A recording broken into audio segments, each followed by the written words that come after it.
La violencia laboral, también llamada mobbing, ha sido tema de estudio de muchos investigadores en todo el mundo, siendo en la actualidad un problema a resolver en todas las compañías y dependencias, debido a los efectos negativos que causan en las organizaciones y personal. Es unas conductas reiteradas donde afectan la dignidad de las personas, y lo que se pretende con el acoso laboral es que la persona renuncie, se separe de su lugar de trabajo. Y también normalmente el acoso laboral cuenta con cómplices, con testigos mudos de esta situación que no apoyan a la persona que ha sido acosada. Carlos Rodríguez, presidente de la Asociación Mexicana contra el Mobbing AC, afirmó que entre el 8 y 12% de la población mexicana laboralmente activa lo sufre, es decir, 2 de cada 10 personas tienen este tipo de problemas en su trabajo. Esto significa que de los 27.700.000 trabajadores mexicanos actuales, 3.32 millones padece este fenómeno. La estadística va a ser muy difícil porque también no hay mucha denuncia del caso. Las personas prefieren no denunciarlo y en todo caso prefieren retirarse de su fuente de trabajo. Es importante mencionar que en nuestro país son pocas las investigaciones dedicadas al fenómeno. Sin embargo, en base a algunos estudios, se ha destacado que el mexicano, debido a su educación ambigua, tolera varios tipos de violencia como la física y socioeconómica. Por ende, evita denunciar cualquier atentado dentro del trabajo. Pero si esta violencia se presenta desde la infancia, los niveles de mobbing laboral que enfrentará en la vida adulta son más altos. Que sí estamos dentro de una cultura donde podemos ver a través de las familias cómo se generan estas relaciones interpersonales y donde la violencia, el control, el poder siempre está jugando en estas dinámicas. De acuerdo a lo anterior, es importante señalar que existen 3 categorías de acoso laboral en función de quién lo infringe. 1. Cuando el jefe acosa a uno o más trabajadores. 2. Cuando uno o más empleados acosan a uno o varios. 3. Cuando uno o más empleados acosan al jefe. Pero también existen factores que influyen en el acoso laboral, como los personales, situacionales relacionados con la organización de trabajo y finalmente organizativos como prácticas no éticas, autoritarismo y desconfianza. Además, existen 5 conductas básicas que el acosador presenta para conseguir el aniquilamiento psíquico y emocional de la víctima. Actividades para impedir que el trabajador se comunique con otros y exteriorice el problema, las que atentan contra la reputación y el prestigio de la persona, las dirigidas a lograr el descrédito del trabajador o víctima, las que comprometen la salud física y emocional del individuo y también aislarlo socialmente. En síntesis, se busca destruir a quien representa una amenaza a su trabajo. Ahora sí que tiene una gran necesidad de control, de poder controlar las situaciones.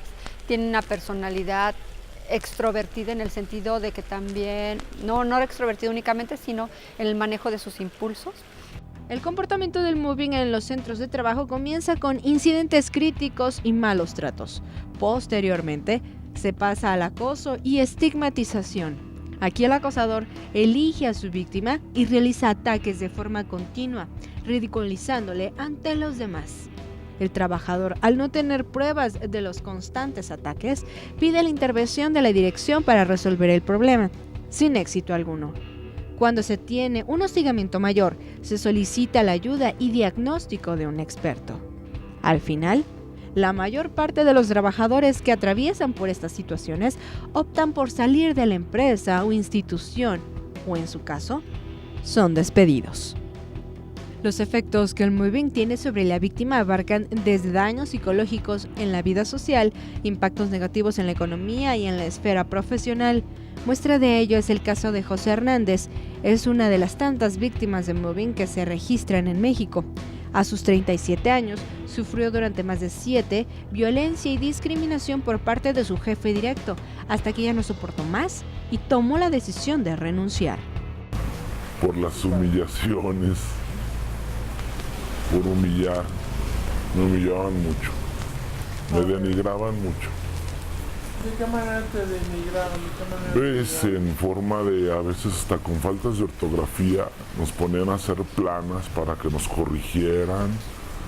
A pesar de que ya han pasado 2 años de haber dejado este trabajo, el cual consideró uno de sus preferidos, asegura que jamás permitiría volver a ser humillado. Lo primero que pensé fue, dije, bueno, pues ya me libré, ¿no? A trabajar, a ponerme a trabajar, a meter currículums, a moverme lo más que se pueda y pues lo hice. ¿Crees que cometiste un error al renunciar? Sí, muchos de mis excompañeros me dicen que hubiera aguantado, pero no creo que hubiera aguantado tanta humillación. En términos estatales, en el primer semestre del año en la Procuraduría de los Derechos Humanos del Estado de Guanajuato, se han recibido 4 denuncias en el sector público, la mayoría enfocadas a constantes amenazas por parte de los jefes. En la Procuraduría de los Derechos Humanos, en lo que va de este año, habría que recordar la competencia de la Procuraduría, solamente podríamos conocer de actos de autoridades municipales o estatales, y tenemos 4 casos a la fecha, 1 en San José Iturbide, 2 en San Miguel de Allende y 1 en León. Por su parte, la Secretaría de Trabajo y Previsión Social ha apoyado 7 casos en este mismo periodo, registrados principalmente en el corredor industrial. 2 de estos procesos terminaron en demanda. Los 5 restantes han sido conciliados favorablemente. En este año tuvimos 7 casos, los cuales fueron afortunadamente resueltos mediante la conciliación. Fue la forma en que nosotros también estamos trabajando. Expuestos a lo anterior, es imprescindible saber identificarlo e informarse del tema. Desarrollar una comunicación asertiva para confrontar al acosador. Documentar las agresiones mediante grabaciones o testimonios. Reportar las conductas de acoso con el jefe inmediato y buscar ayuda profesional, cerciorándose de que realmente conozca el fenómeno y sus efectos, así como apoyo legal.